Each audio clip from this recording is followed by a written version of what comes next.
रामपुर नाम के गांव में सुरेश अपनी पत्नी सुजाता और उनका बेटा मनीष के साथ रहता था। सुरेश एक अच्छी कंपनी में जॉब करता था और सुजाता वो एक स्कूल में टीचर थी। सुरेश और सुजाता हमेशा ही अपने काम में व्यस्त रहते थे। वो कभी मनीष को अपना वक्त ही नहीं दे पाते थे, जिससे मनीष हमेशा ही नाराज रहा करता था।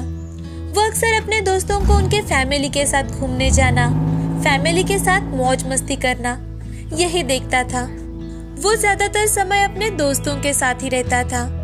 एक दिन मनीष अपने दोस्त रिया से, रिया, तुम्हारी लाइफ कितनी अच्छी है ना। तुम तो छुट्टी के दिन अपने माँ पिता के साथ घूमने जाती हो और हर रोज अपने भाई के साथ खेलती भी हो। मेरे लिए तो किसी के पास वक्त ही नहीं है। मेरे पापा तो हर रोज देर से घर आते हैं और आते ही अपने मोबाइल या टीवी में व्यस्त हो जाते हैं। और माँ भी अपने काम खत्म करने के बाद अपना मोबाइल लेकर बैठ जाती है। कुछ बात करो तो किसी भी सवाल में फंसा देती है। कोई बात नहीं मनीष, तुम मेरे घर आया करो और हमारे साथ ही खेला करो। हाँ रिया, तुम्हारे साथ ही तो खेलकर मैं अपना वक्त बिताता हूँ, वरना मेरे घर में तो मेरी किसी को क्या पड़ी है। ऐसा कहकर मनीष वहाँ से चला जाता है।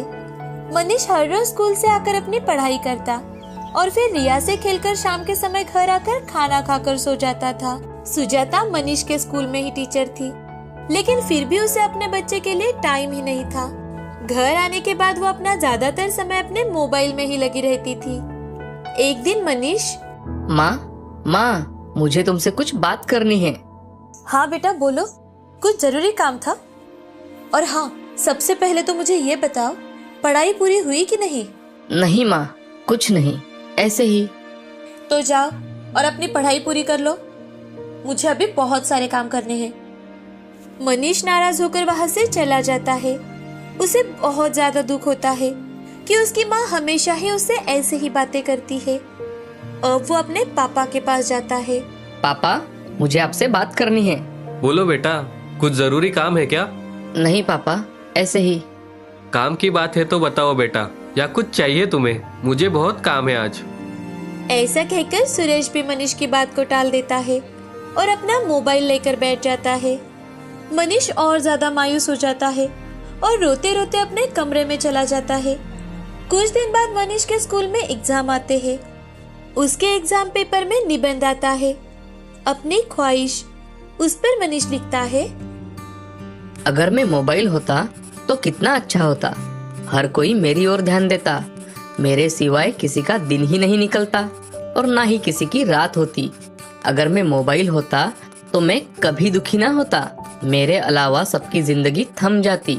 अगर मैं मोबाइल होता तो मैं सबके जीवन का एक अहम हिस्सा बन जाता। मोबाइल के रूप में सबको खुशी देता। अगर मैं सच में मोबाइल होता तो कितना अच्छा होता। एग्जाम खत्म हो जाते हैं। एक दिन सुजाता पेपर चेक करने के लिए बैठती है तो मनीष ने लिखी पंक्तियां पढ़ने लगती है। मनीष ने लिखी हुई बातों से उसके आंखों में आंसू आने लगते हैं। तभी सुरेश का ध्यान सुजाता की ओर जाता है और वो सुजाता से, क्या हुआ सुजाता, रो क्यों रही हो? सुजाता सुरेश को मनीष ने लिखा हुआ निबंध पढ़ाकर दिखाती है तो उस पर सुरेश, हे भगवान, बेचारा बच्चा, उसके माँ बाप तो उस पर जरा भी ध्यान नहीं देते। सुरेश की बातें सुनकर सुजाता आंसुओं भरी आंखों से सुरेश की ओर देखती है और उससे, पता है सुरेश, ये पेपर किसका है? हमारे बेटे मनीष का। सुजाता की बात सुनकर सुरेश को जैसे एक सदमा सा लगा और वो सुजाता से, क्या? ये क्या कह रही हो सुजाता? हाँ, क्योंकि हमने अपने बेटे को कभी वक्त ही नहीं दिया। दिन भर काम करने के बाद हम हमेशा मोबाइल लेकर बैठ जाते हैं और जब भी वो हमारे पास आता है हम उसे कोई ना कोई काम में लगा देते हैं। आजकल विभक्त परिवार और तो और हमारा व्यस्त जीवन, जिसमें हमें एक दूसरे के लिए बहुत ही कम वक्त मिलता है और हम हमारे बच्चों को भी वक्त नहीं दे पाते और जो भी वक्त मिलता है उसमें मोबाइल को लेकर बैठ जाते हैं। हम अपने रिश्तों की अहमियत को भी भूलते जा रहे हैं और उससे मिलने वाले प्यार को भी। मुंबई शहर में हरमन और जूही नाम के पति पत्नी रहा करते थे। हाल ही में उनकी शादी हुई थी। हरमन और जूही दोनों को ही घूमने फिरने का बहुत शौक था, इसीलिए उन्होंने सोचा था कि वो हनीमून के लिए लद्दाख जाएंगे। परंतु हरमन की प्रमोशन होते होते रुक गई थी और उनका ट्रिप वो बुरे मौसम के चलते कैंसिल करना पड़ा। जूही इससे बहुत मायूस थी। ये देखकर हरमन उससे, जूही यार इतना मत मायूस हो जाओ, हम जल्द ही एक रोमांचक ट्रिप पर जाएंगे। हरमन, ये शादी के बाद हमारा पहला ट्रिप होने वाला था। कितने सपने संजोए थे मैं मायूस कैसे ना हूँ। और वैसे भी मौसम देख के लगता नहीं कि हम लद्दाख जा पाएंगे। हरमन ये बात भली भांति जानता था, पर वो ये बात जूही से जाहिर नहीं करना चाहता था। एक दिन ऑफिस में जब वो मुंह लटकाए बैठा था, तभी उसका दोस्त रोहन आ जाता है और वो, ओ मेरे गबरू जवान, यूं मायूस क्यों बैठा है? भाभी जी से झगड़ा हो गया है क्या? नहीं यार रोहित, ऐसी बात नहीं है। तो कैसी बात है? हम दोनों ने शादी के बाद लद्दाख जाने की सोची थी, लेकिन 2 विपदाओं के कारण उसे कैंसिल करना पड़ा। एक तो तू जानता ही है, हमारा खराब बॉस, और दूसरा लद्दाख का खराब मौसम। रोहित को अपने दोस्त के लिए बुरा लगा, तभी उसे सहानुभूति देते हुए वो, हरमन, मुझे दुख है कि तुम दोनों वहाँ नहीं जा पाए, लेकिन अगर तुम चाहो तो भाभी जी को तुम मेरे गांव ले जा सकते हो। वहाँ का मौसम और खाना दोनों ही बेहतरीन होता है। भाभी जी को वो जगह जरूर पसंद आएगी। सही में? मैं आज ही उसे पूछ के देखता हूँ। काम से घर आने पर हरमन ने देखा कि जूही कुछ लैपटॉप पर काम कर रही है, तो हरमन उसके पास जाके बैठा और वो जूही से, जूही, क्या तुम मेरे साथ एक छोटे से ट्रिप पर जाना पसंद करोगी? ट्रिप पर? कहाँ?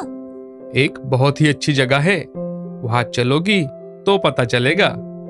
अब इतना कह रहे हो तो चलना ही पड़ेगा। कुछ ही दिनों में हरमन और जूही अपने सफर पर निकल पड़े। रास्ते में ठंडी ठंडी हवाएं, खूबसूरत नजारे देखकर जूही का मन खुश हो रहा था और जल्द ही वो रोहित के गांव पहुंच जाते हैं। हरमन और जूही गाड़ी से नीचे उतरे, तभी उनके पास एक आदमी आया जिसने आदिवासियों के वस्त्र पहने थे। गांव में आपका स्वागत है। मैं हूँ आपका गाइड भैरवराज। आप कौन? लगता है आपने मुझे पहचाना नहीं। मुझे रोहित ने भेजा था आप दोनों को लेने के लिए। हरमन और जूही ने उसे ऊपर से नीचे तक देखा और कुछ सोच ही रहे थे। तभी भैरवराज बोला, मेरे वस्त्र और चेहरे से चौंकिए मत। मैं जरूर एक आदिवासी हूँ, पर हम बहुत ही लोकप्रिय इंसान हैं। लोगों को जंगल में रहने का अनोखा अनुभव महसूस कराते हैं। आपके जैसे बहुत सारे लोग यहाँ पे मौज मस्ती करने, लजीज खाना खाने आते हैं। आप खुद ही देख लीजिए चल के कैसी जगह है। हरमन थोड़ी शंका में था, लेकिन जूही ने मुस्कुराकर हाँ कह दिया। जूही? हरमन, भूल गए? हमें हमेशा ही नए लोगों से मिलने की चाह रही है। चल के देख लेते हैं ना कि भैरव जी ने हमारे लिए क्या क्या सेवाएं तैयार रखी है। हरमन और जूही एक दूसरे का हाथ थामे आगे जाने लगे। आगे चलते चलते उन्हें कुछ बच्चे खेलते हुए नजर आए। कुछ औरतें साथ बैठकर सब्जियां काट रही थी और कुछ युवक बैठे लकड़ियों की मेज साफ कर रहे थे। कुछ औरतें चूल्हा जला रही थी, तो कुछ औरतें अपने सिर पर 5-5 घड़े लेकर पानी ला रही थी। ये सब देखकर जूही को अपना गांव याद आ गया। हरमन जूही को खुश देखकर खुद भी खुश हो गया। भैरवराज ने उन दोनों को मिट्टी के मकान में सामान रखने को कहा और फिर वो दोनों जंगल की सफर करने निकल पड़े। सफर से आते आते शाम हो चुकी थी। अब गांव में लौटकर वो कुछ देर के लिए आराम कर लेते हैं। फिर भैरवराज उन दोनों को युवाओं के डांस प्रदर्शन को देखने के लिए ले गए।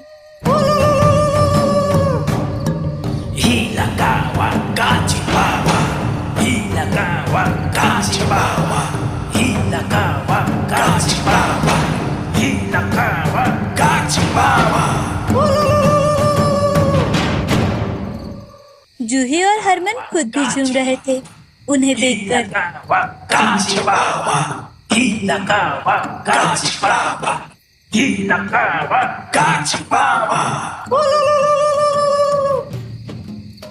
अब रात होने तक दोनों बहुत थक चुके थे। अब दोनों यहाँ ठंडी हवा में आराम कीजिए, मैं काम पर लग जाता हूँ। भैरवराज मुस्कुराया और उसने बैठने को कहा। हरमन और जूही दोनों आश्चर्यचकित होकर सभी आदिवासियों को देख रहे थे। भैरवराज और उसकी पत्नी ने एक बड़ी सी कढ़ाई एक लकड़ी पर चढ़ा दी और नीचे से आग लगाकर वो उसे हवा देने लगे। बाकी की औरतें कटे हुए सब्जियों का थाल लेकर आ रही थी और उसे आदमियों को सौंप रही थी, जो उन सब्जियों को कढ़ाई में डाल रहे थे। कुछ आदमी पत्थरों की सहायता से मसालों को कूट रहे थे। उनका मिश्रण भैरवराज को दे रहे थे, जो उस मिश्रण को कढ़ाई में डाल रहा था। उसके बाद एक बड़ा सा थाल भर के चिकन लाया गया, जिसे कढ़ाई में डाल के भैरवराज चलाने लगा। दूसरी ओर पर कुछ आदिवासियों का जोड़ा चावल पका रहा था और कुछ लोग थाल में जंगल से लाए हुए फल सजा रहे थे। उनके एकता और भाईचारे को देखकर हरमन और जूही मुस्कुरा रहे थे। तो इसे कहते हैं खुशी से जीना। हाँ हरमन, शायद इसे ही कहते हैं संतुष्ट जिंदगी जीना। कुछ ही देर में खाना तैयार हो गया। अब सभी ने मिलकर वहाँ की प्रार्थना बोली। हे वन देवता, खाने के लिए आभार। आभार। सभी एक साथ मिलकर खाना खाने लगे। हरमन और जूही ने जैसे ही भैरवराज ने बनाए हुए चिकन को चखा, वो चौंक गए, क्योंकि आज तक उन्होंने इतना अच्छा चिकन कभी नहीं खाया था। उसका स्वाद शहर के चिकन से कई ज्यादा अलग था। दोनों ने चाव से सभी दावत का मजा लिया और फिर तारों को देखते हुए बाहर सभी आदिवासियों के साथ चैन की नींद सो गए। उन्होंने भैरवराज को शुक्रिया अदा किया इतने रोमांचक सफर के लिए। कई सारी अनोखी यादें लेकर वो घर के लिए निकल पड़े। रास्ते में बातें करते हुए हरमन, जूही, कल तो मजा ही आ गया था। इतने खुशमिजाज लोग और इतना बढ़िया खाना, वाह वाह। सही है हरमन, मैं सोच रही हूँ उनके वेबसाइट पर रेटिंग दे दूं। जूही ने मोबाइल पर भैरवराज के गेस्ट हाउस और सर्विसेज के बारे में ढूंढा, पर उसे कुछ भी नहीं मिला। इस बात से वो दोनों चौंक गए थे और फिर उन्होंने तय किया कि वो भैरवराज और उनके साथियों के कला के बारे में दुनिया को बताएंगे। और फिर क्या था, जूही ने भैरवराज और उनके साथियों के साथ जो फोटोज और वीडियोस लिए थे, उसे सोशल मीडिया पर डाल दिया। और जल्द ही भैरवराज का अनोखा खाना और जंगल में रहने का मजेदार अनुभव लोगों तक पहुंच गया और आदिवासियों का वो अद्भुत गढ़ मशहूर हो गया। शुक्रिया रोहित, अगर तुम ये सलाह ना देते ना, तो हम इतने अच्छे खाने और इतने अच्छे सफर को हमेशा के लिए मिस कर देते। आखिर गांव किसका है?